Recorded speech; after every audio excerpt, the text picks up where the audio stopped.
పార్టిసిపేషన్తో మరి SA rating అయితే electrician అయితే డ్రాయింగ్ కాంపిటీషన్స్ మొన్న 3-4 రోజులు చేశాము. అందులో భాగంగా ఈరోజు మరి మన తొలి మహిళా ప్రధాని, భారతదేశ 3వ ప్రధానమంత్రి అయినటువంటి ఉక్కు మహిళ శ్రీమతి ఇందిరాగాంధీ జయంతి కూడా మన వారోత్సవాల్లో రావడం మనకెంతో సంతోషము. అటువంటి మహిళా దినోత్సవం రోజు మన ప్రభుత్వం కూడా జాతీయ మహిళా దినోత్సవంగా అనౌన్స్ చేయడం జరిగింది. మరి ఈరోజు ఇటువంటి కార్యక్రమంలో మహిళలకు మన వంతుగా మనం సన్మానం చేయడం అయితేనే వాళ్ళని ప్రోత్సహించడం, వాళ్ళని దాన్ని రూపుమాపేంత వరకు దానికి పటేల్ గారు కూడా సహకారం అందించారు. వాళ్ళిద్దరూ కలిసి సో రాజ్యాధిపతి రాజ్యాధికారం వచ్చేసింది. రాజ్యాధికారంలో మనల్ని మనం పాలించుకోవడానికి ఏర్పాటు చేయబడిన మొట్టమొదటి ధైర్యం చేసిన వ్యక్తి ఇందిరాగాంధీ గారు. ఆమె రాసుకోండి, నా తల్లిదండ్రులతో నా యొక్క ఫాదర్ యొక్క ప్రభావం నా పైన చాలా ఉంది. మా ఫాదర్ దగ్గరికి అందరూ వచ్చి సమస్యలు చెప్తూ ఉంటే నేను అక్కడ నిలబడి వినేవాడిని. నెహ్రూ గారు అన్నారంట, నాకు సమస్యలు కాదు కావాల్సింది, సమస్యలు తీర్చడానికి సాల్వేషన్ కూడా మీరే చెప్పండి, సలహాలు కూడా మీరే చెప్పండి అని అనేవారు. అలాంటి సమస్యలు విని విని విని సాల్వేషన్ అనేది ఎక్కడ దొరుకుతుందో అని వెతకడంలో మా ఫాదర్ నాకు అంటే నెహ్రూ గారు నాకు చాలా సహాయం చేశారు. ఆ విధంగా నేను నా రాజ్యాన్ని నడుపుతున్నాను అని ఆమె రాసిపోయింది ప్రిఫేజ్లో. అది సో ఉక్కు మహిళ అని కాదు అనుకో, తర్వాత బిరుదులు అన్నీ వచ్చేసాయండి. కాకపోతే ఇక్కడ సంకల్ప బలం అనేది ఎంత గట్టిగా ఉంటే అంత సాధించవచ్చు. ఆ వర్క్ చేసేటప్పుడు ఎన్నో ప్రాబ్లమ్స్ వస్తాయి, కానీ ఆ ప్రాబ్లమ్స్ తట్టుకోవాలి. మనం నిజంగా మనం టెస్ట్ చేయడానికి వస్తూ ఉంటాయి కదా, వాటిని ఖచ్చితంగా మనం తట్టుకోవాల్సిందే. ఇప్పుడు ప్రజా జీవితంలో మీరు సెకండ్ ఇయర్స్ అంతా బయటికి వెళ్ళిపోతారు, ఒక్కొక్క ప్రాబ్లం ఫేస్ అవుతుంటుంది మనకి. వాటిని ఖచ్చితంగా మీరు నిలబడి అవునా అన్నట్టుగా బాధపడకుండా దానికి ఎదురొడ్డి ఎప్పుడైతే మీరు ప్రాబ్లాన్ని ఎదుర్కొంటారో అప్పుడు మాత్రమే మీరు మీ చేసే వృత్తికి ఒక వన్యం తెస్తున్నారు. ఆ వన్యం తెచ్చే విధంగా మీరు కూడా ఇందిరాగాంధీ లెక్క పోరాడి మీరంటూ ఒక నేమ్ అనేది ఒకటి ఏర్పాటు చేసుకోండి. తర్వాత గ్రంథాలయ విమూర్తులు ఉంటారు. సో వీళ్ళకి కూడా ఒక 2 పేజీలు చదివాను. ఏం లేదు, ఆ కాలంలో ఏమి లేవు, ఇప్పుడంటే అన్ని వచ్చేసినాయి.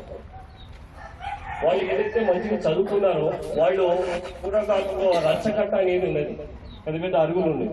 అక్కడ కూర్చోబెట్టి ఏమీ తెలియని వాళ్ళని కూడా వీళ్ళు మాటల ప్రభావంతో వీళ్ళైతే ఏదైతే చేయగలుగుతున్నారో వాటిని చెప్పి వాళ్ళని ప్రేరితం చేసేవాళ్ళు. ఆ విధంగా గ్రంథాలయం అనేది 67లోనే స్టార్ట్ అయింది.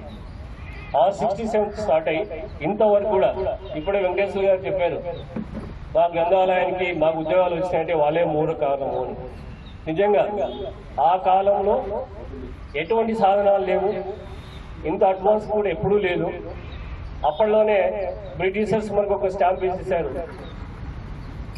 భారతదేశం అంటే పేడ గొప్ప వాళ్ళు, వాళ్ళకి ఏమీ తెలియదు అని. సో ఇప్పుడు అదే స్టేట్మెంట్ వాళ్ళకి వెళ్ళిపోయి మళ్ళీ మనకి ఇప్పుడు ప్రాపంచిక జీవితంలో చాలా ఫాస్ట్గా ఉన్నాము. సాంకేతికంగా అందిపుచ్చుకోవడంలో భారతదేశం ఒకటి.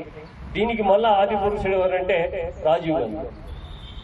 రాజీవ్ గాంధీ అప్పుడు తీసుకున్న సంస్కరణలు ఇప్పుడు వాజ్పేయి గారు, రాజీవ్ గాంధీ గారు దాని పరంపర అయిపోయింది. ఇప్పుడు మన ఏపీలో తీసుకుంటే మన నారా చంద్రబాబు నాయుడు గారు, ఆయన ఖచ్చితంగా అప్పుడు తీసుకునేది ఇప్పుడు లాస్ట్ మనకు 500 సెల్ కూడా తీసుకుంటున్నాం. ఆ సెల్ నుంచి మనం అంటే ఇంత టెక్నాలజీని అడాప్ట్ చేసుకోవడంలో ఇండియన్స్ ఫస్ట్ అని సత్యనాథులను నిరూపించారు. దానికి అన్ని దేశాలు కూడా ఒప్పుకున్నాయి. అంత ఫాస్ట్గా మనం ఆలోచన చేయగలము. ఇంకోటి భారతదేశంలో ఇండియన్స్ యొక్క స్పెషాలిటీ ఏంటంటే 1 వీక్ ముందు 1 మంత్ ముందు ఆలోచన శక్తి మనకే ఉందండి. మొత్తం ప్రపంచ మేధావుల్లో మన ఇంటర్వ్యూ చేస్తే ప్రిఫేజ్ అనేది ఒక ఛానల్ ఉంది, అది చూడండి. ఖచ్చితంగా చెప్తున్నారు ఇండియన్స్ ఆర్ ఓన్లీ సాల్వ్ ఎటువంటి ప్రాబ్లం వచ్చినా సాల్వ్ చేసే ఐక్యూ మనకు ఉందంట.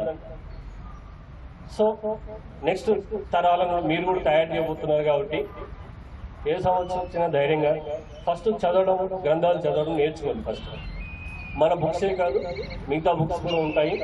ఇలాంటి ఆధునిక దేవాలయాలను మనం ఖచ్చితంగా అడాప్ట్ చేసుకొని, సార్ ఇప్పటికే మనల్ని ఒక 3 years నుంచి పిలుచుకుంటూ, సార్ కూడా మనం వొకేషనల్ కాలేజ్లో ఒక మెయిన్ కంటెంట్ చేశారు ఇక్కడ. థ్యాంక్ యూ సార్, మమ్మల్ని గుర్తించినందుకు, మా పిల్లల్ని మమ్మల్ని గుర్తించినందుకు.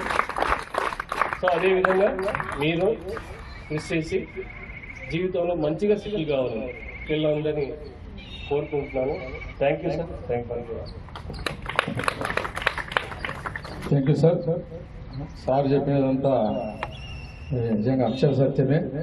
సార్ గారు చెప్పినట్లు ఈ గ్రంథాలయ ఉద్యమకారులు అయితేనేమి, ఇందిరాగాంధీ, వీళ్ళంతా కూడా మరి ఎప్పుడు మనకి నెట్వర్క్ లేని సమయంలోనే వాళ్ళు ఎంతో కృషి చేశారు. ఇందాక చెప్పారు గ్రంథాలయ ఉద్యమకారులని 1919లోనే గ్రంథాలయ పితామహుడు అయ్యంకి వెంకటరమణ గారు మెడ్రాస్లో నవంబర్ 14, 15 2 రోజులు జాతీయ గ్రంథాలయ సభను పెట్టారు. అప్పట్లో గ్రంథాలు లేవు.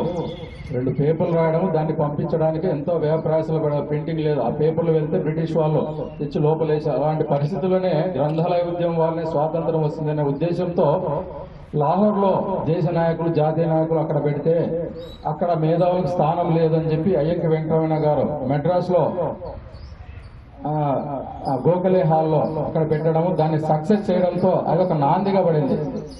1919 నవంబర్ 14, 2 రోజులు ప్రోగ్రాం చేసి అక్కడ సక్సెస్ అవడంతో దాన్ని గ్రంథాలయ ఉద్యమాన్ని జాతీయ ఉద్యమంగా చేసి స్వాతంత్ర ఉద్యమంలో దాన్ని ఒక మంచి పాత్రగా చేయడానికి కృషి చేసిన వ్యక్తి మన హరిసర్వోత్తమరావు గారు, అయ్యంకి వెంకటరమణ గారు. అటువంటి వ్యక్తి చేసిన దాని కృషిగా 1965లో ఢిల్లీలో చక్రవర్తి అనే ఒక యూనివర్సిటీ లైబ్రరీ ఉంటే ఆయన గవర్నమెంట్కి రెఫర్ చేశాడు. సార్, గ్రంథాలయాలు దేశవ్యాప్తంగా స్వాతంత్రోద్యమానికి ఎంతో కృషి చేశాయి కాబట్టి ఖచ్చితంగా గ్రంథాలయ గుర్తింపుగా మీరు ఏదైనా చేయాలి అంటే కేంద్ర ప్రభుత్వం 1968 నుంచి జాతీయ గ్రంథాలయ వారోత్సవాలని ఏర్పాటు చేసి అప్పటి నుండి ఇప్పటి వరకు జరుగుతున్నాయి. ఇది 57వ గ్రంథాలయ వారోత్సవం. అటువంటి వాళ్ళ కృషి అప్పట్లోనే ఉంది. అదే సేమ్ ఇందిరాగాంధీ గారు కూడా ఆమె ఏంటంటే చప్పట్లు ఆకూడదు. ఎందుకు 10 మంది ఉన్నారు, ఒకరు 1 నిమిషం 10 నిమిషాలు ఓకేనా? వేసుకోండి.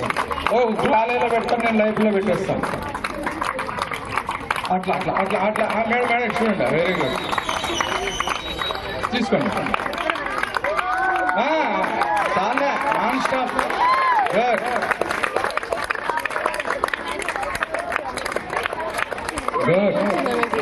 గ్రీన్ వచ్చింది మేడం. మీకు రేపు క్లాస్ లో మార్కులు 2 ఎక్కువ ఇస్తారు, ఏం ఇబ్బంది లేదు.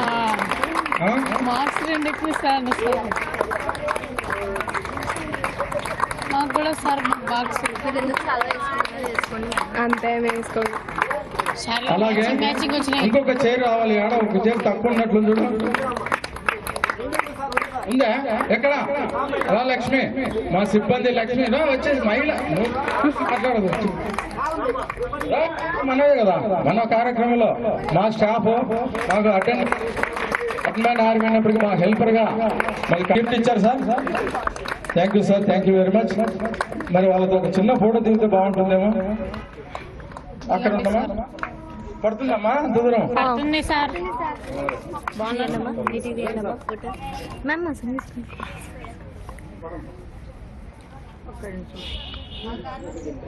ఇటు రండి.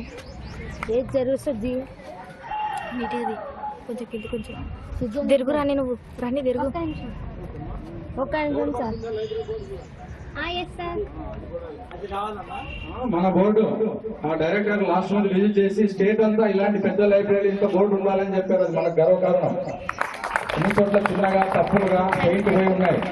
ఫోన్ చేయండి ప్రిన్సిపల్ మంత్ విజిట్ కి వచ్చారు సార్, అప్రిషియేట్ చేసి దాని వెంటనే ఆర్డర్ పెట్టేశారు. స్టేట్ అంతా స్పష్టంగా ఉండాలి, ఇలా క్లియర్ గా పెద్ద సైజులో. ఓకే అమ్మా, thank you madam, thank you very much to all.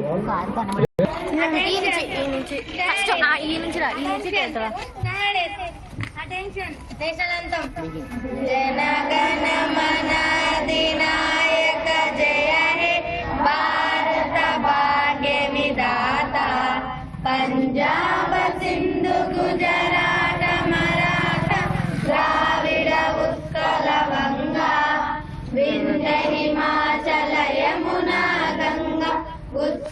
जलसि तरंगा सब शुभ नामे जाहे सब शुभ आशीष मागे गाहे सब जय दाता जन गण मंगल